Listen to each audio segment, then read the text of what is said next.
Good afternoon. This is Tuesday, May 7th. We are doing a live class going through the guided notes for landmark cases.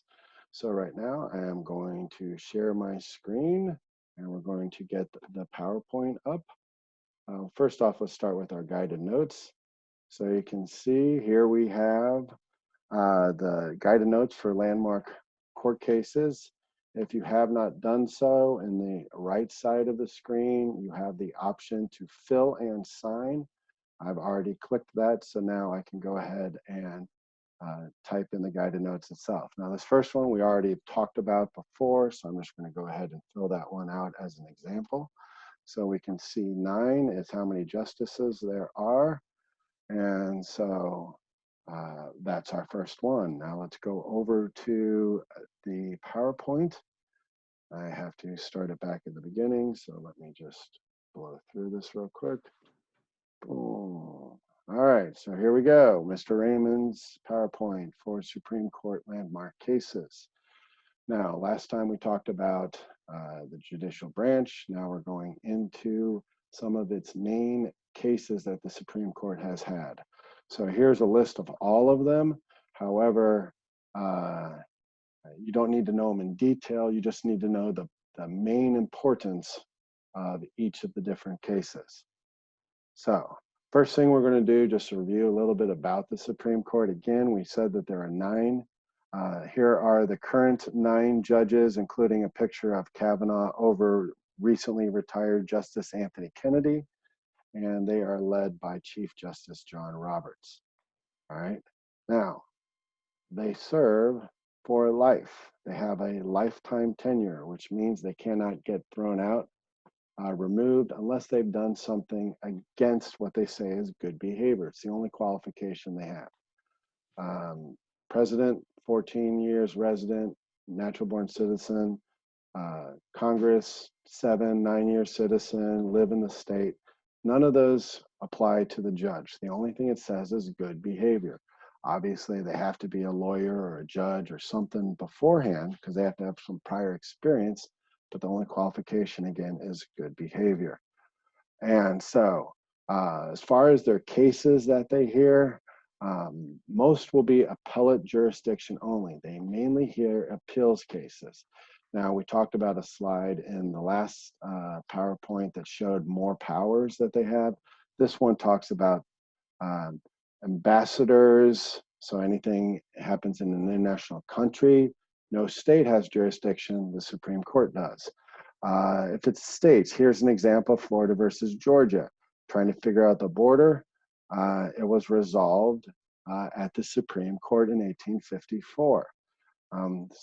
2 other instances are if you sue someone in another state, or if it's an issue on the water.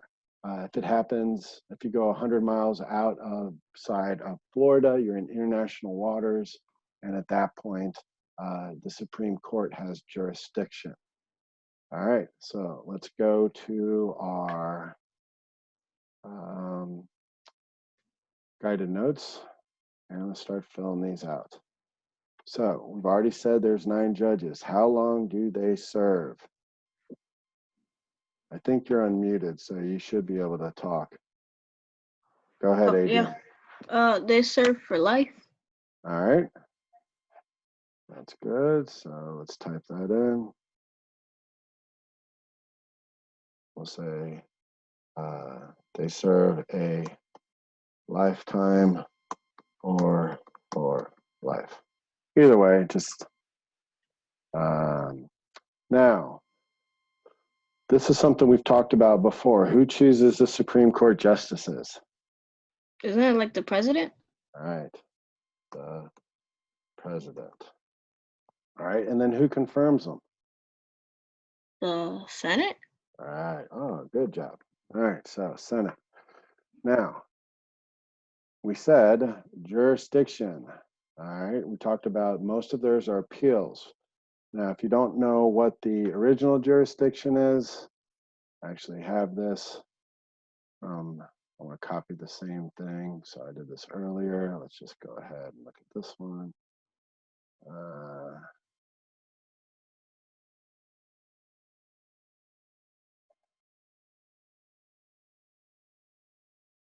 right. Boom. Control C. Let's put it in ours. All right. Control V. All right. So there's the main one, and we're going to add the other one.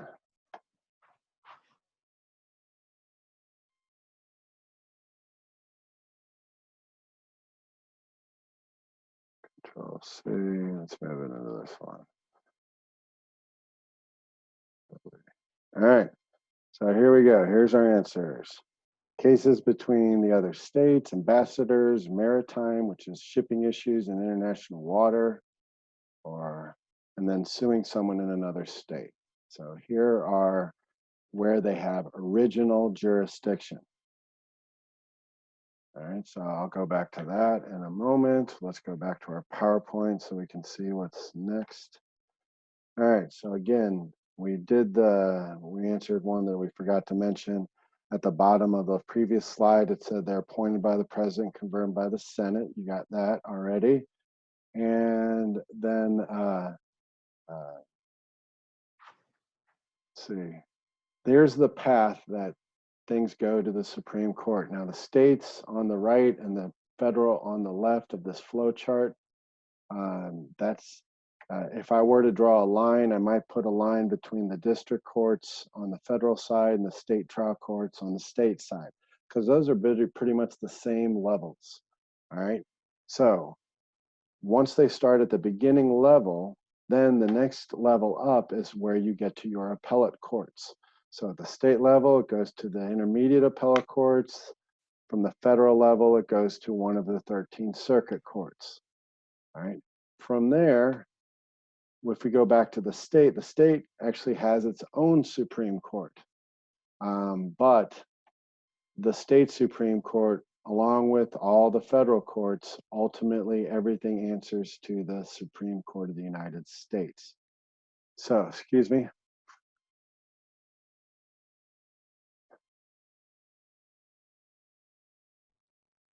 Excuse me, sorry.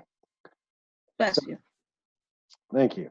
So anyways, if we see the flow on the left, this is one of the landmark cases we're going to actually talk about in just a little bit. It's called Tinker versus Des Moines. And the Tinkers was a brother and sister who were wearing an armband that had a peace symbol on it. We'll see the picture later on. But basically the school said, you can't do that. That's anti-war. They said it's freedom of speech. They said, no, it's not. It's a symbol. They take it. So the school wins. They appeal. They go to the district court. They couldn't figure out. Neither side was chosen. Basically, it was a draw. Even though there's 3 judges, they couldn't get a unanimous decision. So they then kicked it to the Supreme Court. Which means the appeals court upheld the lower verdict. They didn't change it. So then it went all the way to the Supreme Court. At that point, they said, hey, symbols are speech. You don't have to say it to be implying something. That's a freedom. So they said, yeah, you can wear symbols. So ultimately, the Supreme Court overruled the lower court. And that's what we're going to see in each of these different cases where the Supreme Court changed a ruling ultimately in a lower court. So here it says that in order to hear a case, now there's lots of cases that they get sent to them. That people would love for their case to be heard, but it takes 4 of the 9 judges to vote that, hey, we'll hear a case. So now you might be saying, well, how many cases do they end up hearing? Well, as you can see here, this was, by the time there was about 8,000 petitions for cases to be heard. And ultimately, they ended up hearing 82 cases. So that's way less than 1%. All right. So they don't really hear that many cases. But in order to hear a case, it takes 4 of 9 judges to want to hear. So the last thing we're going to talk about, and then we'll go back to our our guided notes, is this idea of a petition for writ of certiorari. Now, what this is saying is if a appellate court wants to hear an appeals case, they have to fill this form out, all right? The form says basically, we want all the information from the earlier case. So they'll get like a brief, 1-page synopsis that says, this case had this verdict, this was the evidence, this was the charge that was put against them. They read that, they go, oh, this case sounds interesting, let's vote. They vote, 4 out of the 9 judges say, yeah, I like this case, let's do it. Now they will go and get the information. So they fill out this form on the left here, and that form then says, we need everything. All right, we need all the transcripts, all the files, everything that was said in the case. We need all the evidence. We need all the pictures. We need the verdict read. We need every bit of information from the case sent to us. Now they look at it. They don't necessarily have to hear the case. They can just read it and then make a decision. If they choose, they want somebody to speak, then they might have the lawyers come and speak in front of them. But the idea is to get all the paperwork, all that information. They have to fill out the petition for writ of certiorari. All right, so let's go back to our guided notes now, and we'll fill out the next couple. So how many justices must vote to hear a case? 4. 4 out of 9. All right. Now, what is a petition for writ of certiorari? I'm just going to copy the one that we did last time because it sounded pretty good. All right, a form that allows the case to be, oops, Control V, and Control C. All right, sent to an appeals court for review. A form that allows the case to be sent to an appeals court for review. All right, so that's that petition of Satori. All right, so now, what type of cases does the Supreme Court mostly hear? Well, we understand they hear appellate cases, but specifically, what kind of cases are those? Well, let's look at our PowerPoint, and we'll see that those are called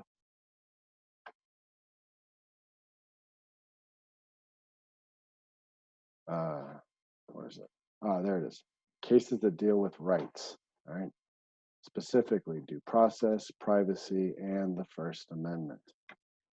So we'll go back to our power guided notes, and they hear rights. Oops. Rights, which means, what did I say? I think it's due process. What did I say? How did I write it?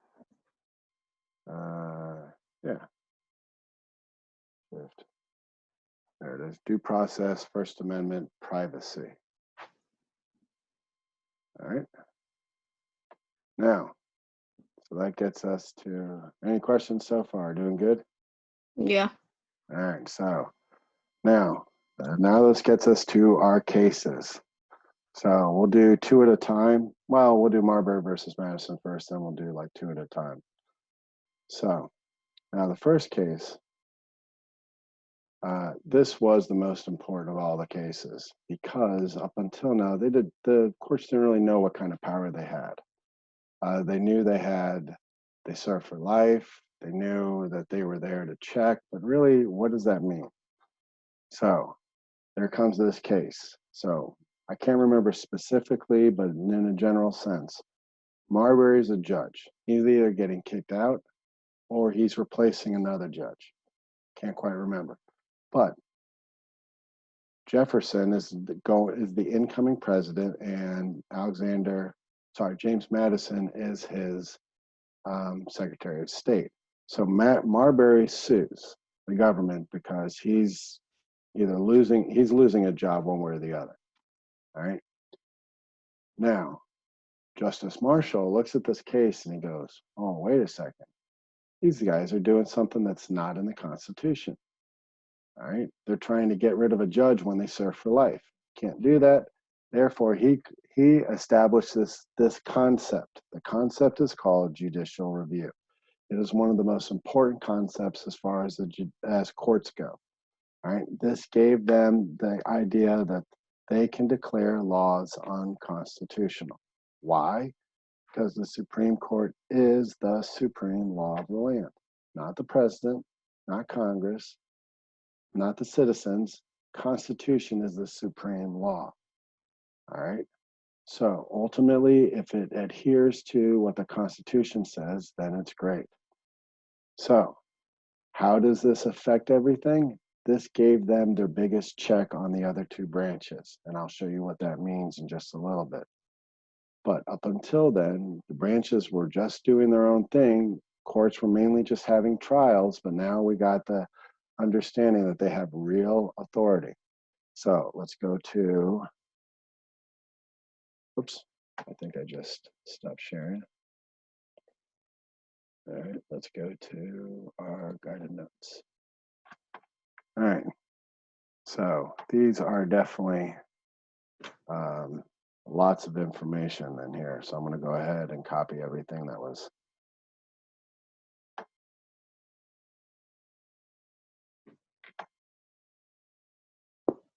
All right, so basically, again, in a nutshell, president was getting rid of a judge. All right, so what's the next one? So, oops.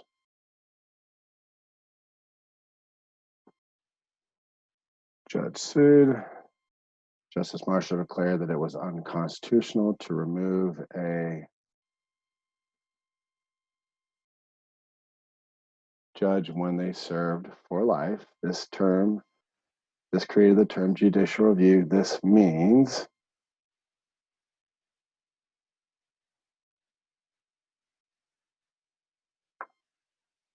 the courts can declare laws or actions unconstitutional, not just laws, but even actions. So if they're doing something that's not befitting of a president, they could declare that action unconstitutional and possibly even remove a president. But the idea here is that they had real power finally. All right, so does that all make sense? Yeah. All right, now 10 says, what check does this case provide on the other branches? Now, again, we can kind of see it in the way we're answering number 9, but let's go back. And so the first thing is it.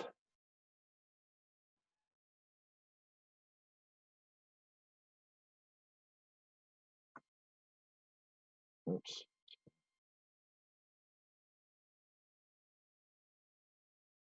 All right, so it gives the Supreme Court the ability for judicial review. This means the Supreme Court checks or watches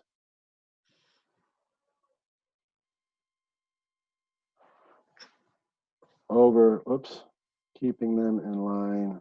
I didn't want that one. I want a better one. There it is. That one. All right. So the Supreme Court checks or watches over the other two branches, keeping them in line. This is that word oversight again. All right, watching over, making sure they're checking one another. All right, so that's Marbury versus Madison. So now we're going to go to Plessy versus Ferguson and Brown versus the Board of Education. These work together. And you might say, how? Well, as we look at our PowerPoint, oops. There it was back then.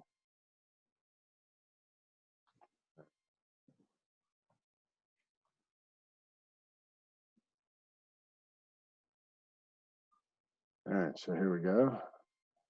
So these are 14th Amendment cases. Now, what I want you to do is in the margin. So let me go back to new share of guided notes. In the margin, what I want you to do is right over here somewhere, type in 14th Amendment. All right, because that's what these two cases are all about. All right, so the first one's Plessy versus Ferguson. Now, this is an interesting case because of what they were trying to, what the gentleman was trying to do. So here's Mr. Plessy. Now he looks white as white can be. However, he's 1/8 black, which means a grandparent somewhere is black. And so he gets on a train and he says, I am 1/8 black. I'm going to ride in the white section. Well, the conductor says, no, you got to sit in the colored section because you're 1/8 black. He sues the government. All right. He ends up losing. And this is why. So, 14th Amendment says you have equal protection under the law.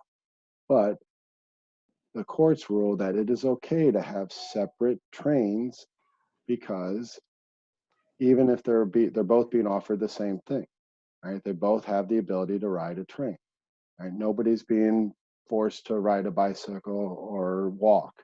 So now what the problem was is it legalized segregation. Oops. And that was huge, all right? Because now you could have a white bathroom, a colored bathroom, a white water fountain, a colored water fountain, a white school, colored school, a white restaurant, a colored restaurant. All right, you get the idea. It's saying you could be separate and still equal. Now, by the time 1954 rolls around, you've got about 60 years of segregation going on.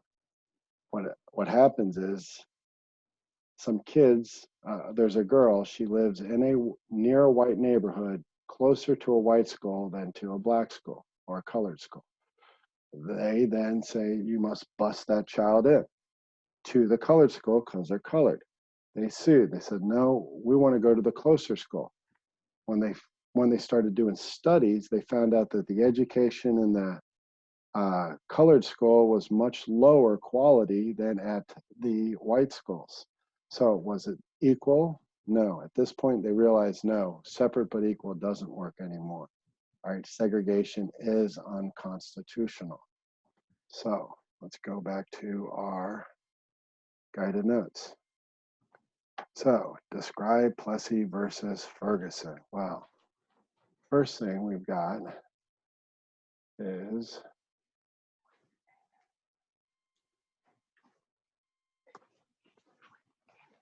a man 1/8 black sits on a white only train car. Next,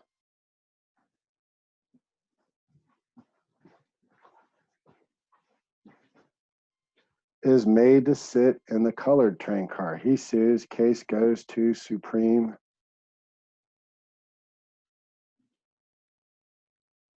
And they determined that separate but equal was constitutional. All right, so let's see, is that everything? Yep. All right, so now we can see we have separate but equal. What does this mean? Well, in a sense, what it means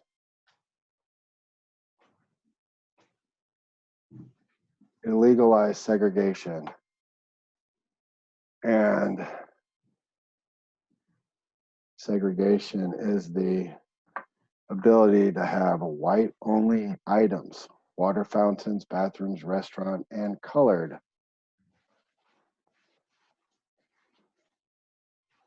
only also. All right, so again, everything gets split. There's one of each. So this gets us now down to Brown versus the Board of Education.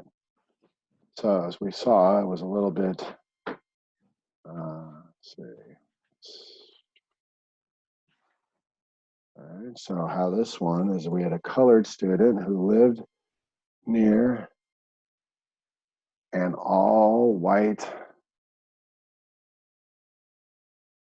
school. They were forced to bus to a colored only school. They sued the Supreme Court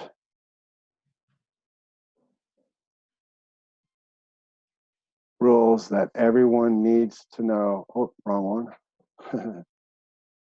Darn it. That's pretty funny. Rules that, there it is. Rules that separate was not equal. Segregation is now illegal or unconstitutional. All right. So that's Plessy versus Ferguson and Brown versus the Board of Education. So this, as in a sense, this overturns Plessy versus, or wait, how do you spell it? Ferguson. Ferguson.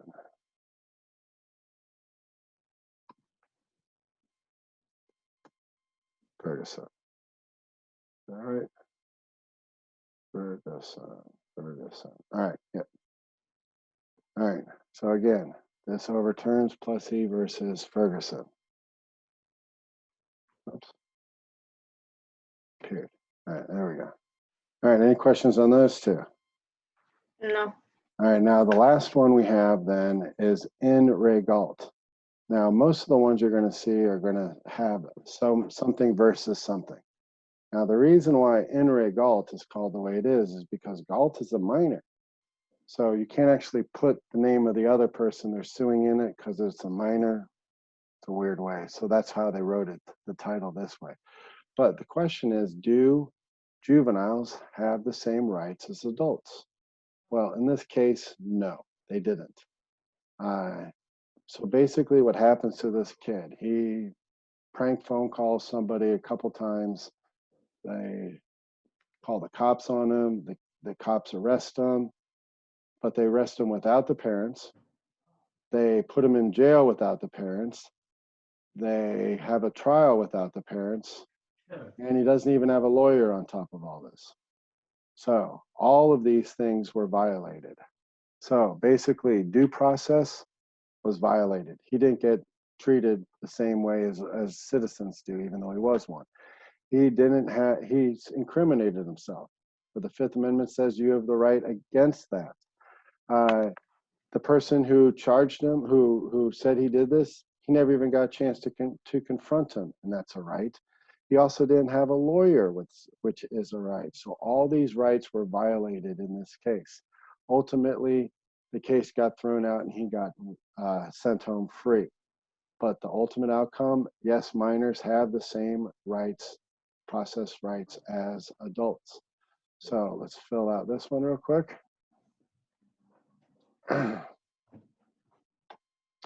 So, in re galt, all right, we have a juvenile is arrested, charged, and put on trial without parental involvement.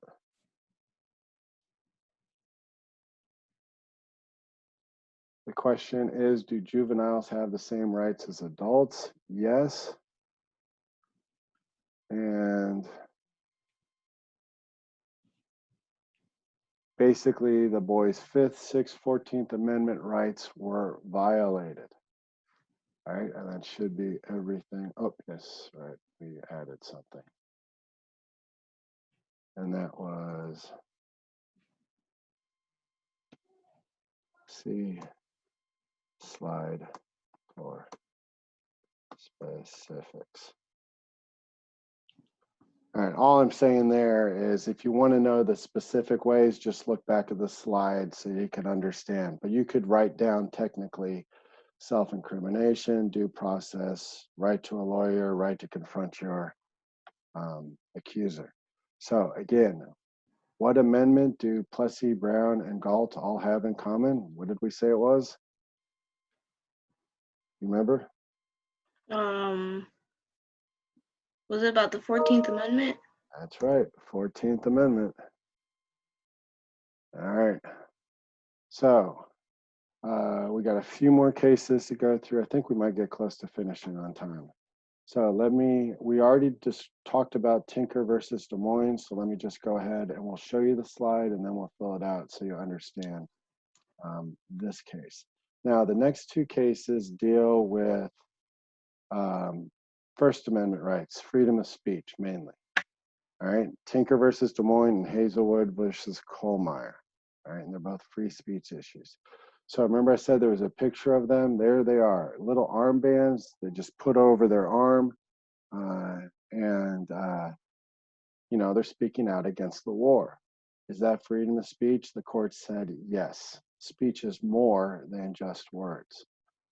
All right, so let's go and we'll fill out our guided notes. So, Tinker.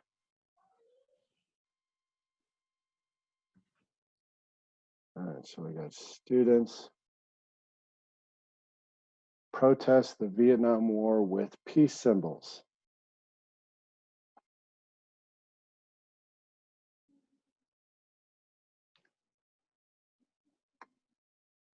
Armbands, peace symbol, armbands. That should be not an S. Peace symbol, armbands. School says they can't. Students sue. Court rules that symbols are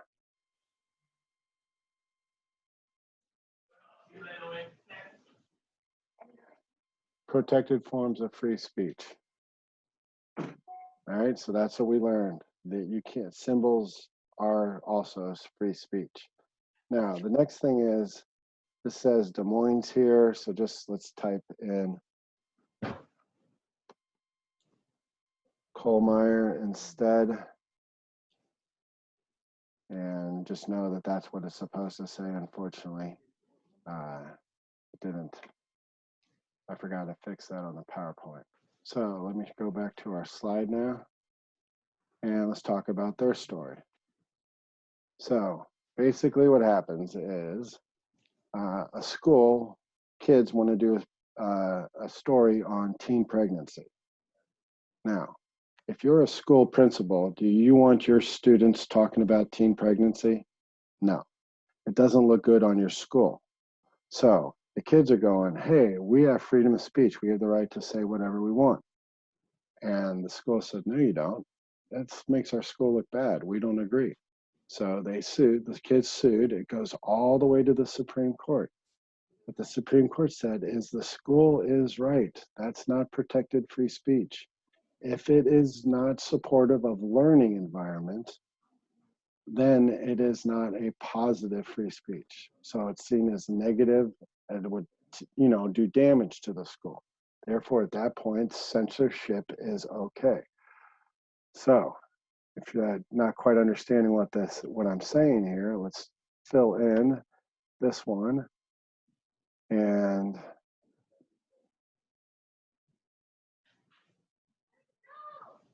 so students wanted to print an article about teen pregnancy in a school newspaper. School says no. Students sued for freedom of speech. Court ruled that school can censor if it isn't improving or supporting a, what's the last one there? Positive learning environment. So here we go, one more time. Students want to print an article about teen pregnancy in school newspaper. School says no. Students sue for freedom of speech. Court rules that the school can censor if it isn't improving or supporting a positive learning environment. All right, does that all make sense to you? Yes. All right, so again, these two are strictly First Amendment rights, freedom of speech. You could even probably type over here, freedom of, whoops.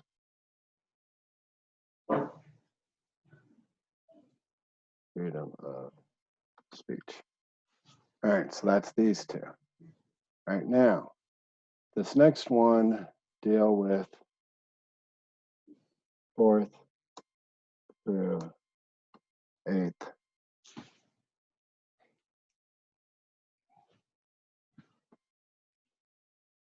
All right, so these next ones deal with the 4th through the 8th Amendments. All right, so the first one we're going to talk about is Gidding versus Wainwright. So let's look at these slides. Now, a lot of things happen in Florida. This one starts out in Florida. This guy is, he's poor. He's breaks into a liquor store, steals some liquor. He gets arrested. He gets put in jail because he can't afford a lawyer and he doesn't know any laws. So while he's sitting in jail, he starts reading and he's like, you mean I could have gotten a free lawyer because that's what's supposed to be provided?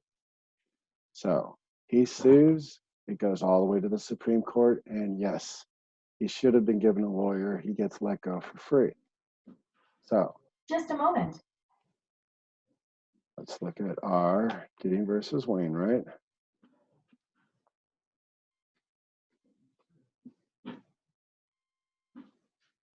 So Gideon robs a liquor store and goes to jail without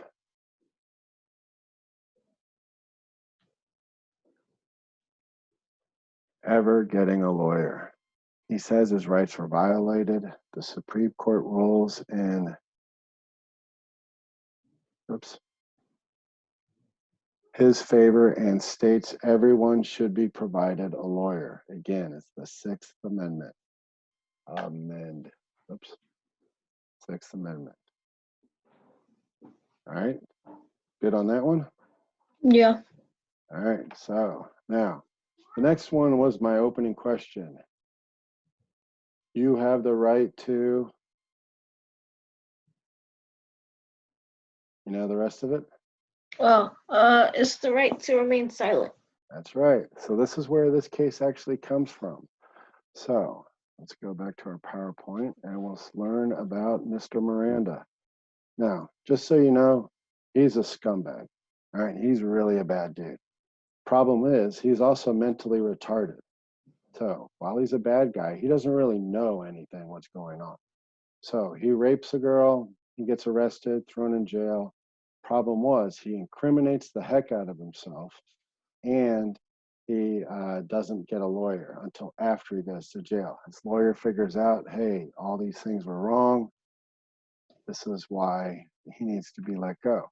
So what we end up getting out of this case is the Miranda Warning. Every cop has to, you'll literally see them reading this until they have it memorized. But they have it in their wallet, they pull it out and read. You have the right to remain silent. Anything you say can and will be used against you in a court of law. You have the right to talk to a lawyer and have him present with you while you are being questioned. If you cannot afford to hire a lawyer, etc. All right, so this is where it came from, this particular case. So let's look at our guided notes and what is I think I said bad guy. Yep. Bad guy doesn't have his rights read to him.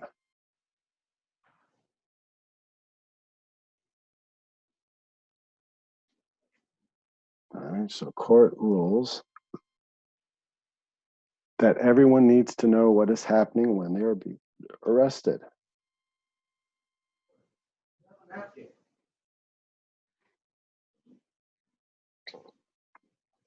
All right, so this created the police procedure of reading someone the Miranda Warning. All right, and you saw what that warning is again. So, and this is actually both Fifth and Sixth Amendment. All right, good on that one? Yeah. All right, so that's these two. Now, the next two are presidential. All right, so you would say this is all about executive privilege. Privilege. All right. So the first thing, we've heard about Nixon before. Nixon's the guy who said, if the president do it, it is not illegal. Remember that? That was rule of law. So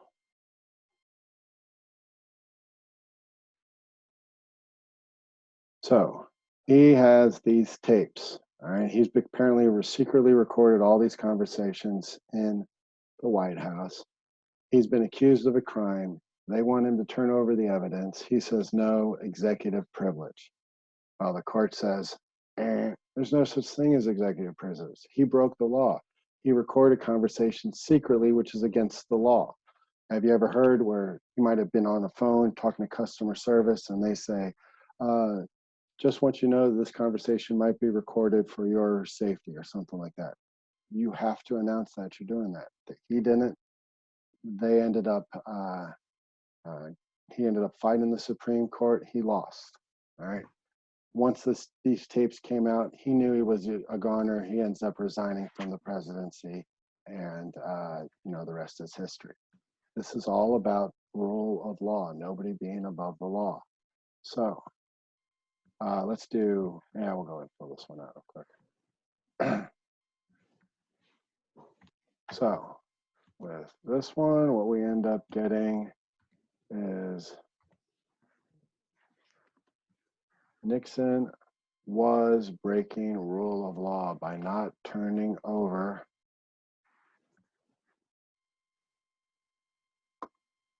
recorded conversations, which is illegal. Courts told him to turn over. He refused. All right, let's see, was that it? Nope, I have one more. So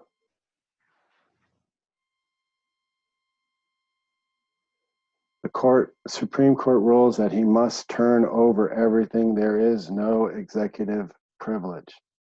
That was huge because that was his big argument, that he could do whatever he wanted because he was the president. All right. Now, Bush versus Gore's, that's a little weird one. All right. So basically what you've got here is you've got this situation. All right. If you ever know anything about a ballot, all right, some of them used to have little punch outs where you'd have a circle that's cut out, but you have to actually physically poke it out to get it. That is called a chad, C-H-A-D. If a chad sticks to the ballot, it's called a hanging chad. What you had were like 20,000 ballots in West Palm Beach that had all these hanging chads. They didn't clear correctly. And so Gore wants the government to hand count all these and determine that the person, they wanted to, assume they were voting for him, or, whoever they were voting for wanted it counted. But the courts ends up coming in and says, no, you can't do that. It's not the fault of everybody else who voted correctly for these people to have not voted correctly for us to manually go in and count all that. So they basically stopped the recount, which then found in Bush's favor. And he literally won by about 1,000 votes, that presidency. It was the tightest presidency ever. So what happened was paper ballots don't work correctly. Court steps in to rule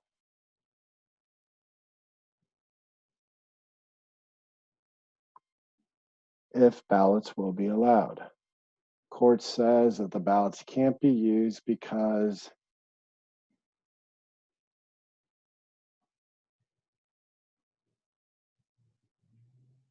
there is no way of knowing the intention of the voter.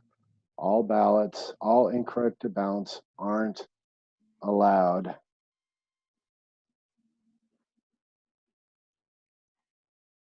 Which hands the election of 2000 to Bush. All right, so again, the paper ballots are being recounted. They're not right. They can't be used. The court basically hands the election to Bush. And it became very controversial because here's the first time the court system has actually gotten involved in election. All right. Now, it may not seem all bad because they were trying to, just fix something, but ultimately it was seen as a possibly an overreach of power, though, it's stuck. Bush was our president for 2 terms. Now, the last one we're going to talk about is District of Columbia versus Heller.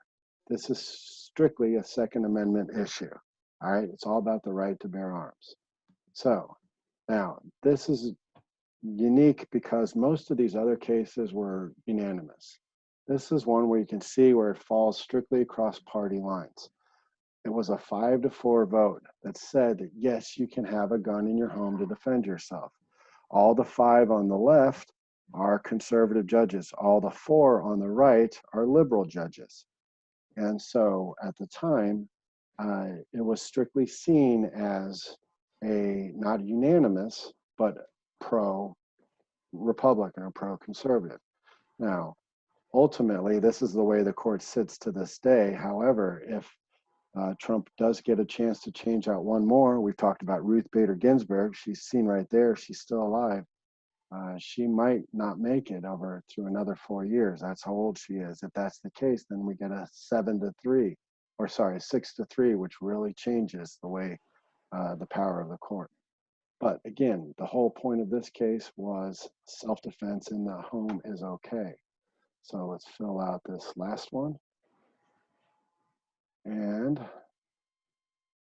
basically it is the Second Amendment. People have the right to protect themselves in their homes. All right. And with that, that gets all of our guided notes filled out correctly. So, do you have any questions at this point? Is this gonna be like posted or something? Yeah. I'm going to go ahead and post this video as soon as we finish up here, but I just wanted to make sure that everything made sense and everything sounded good to you. There's nothing that you're confused about. No, I'm good. All right. Well, Adrian, at this point, we are good. So I'm going to stop the share and sign off with you and say, I hope you enjoyed going over the PowerPoint for landmark cases. And again, save your guided notes and use those to study for the quiz, which will actually be on Wednesday of next week.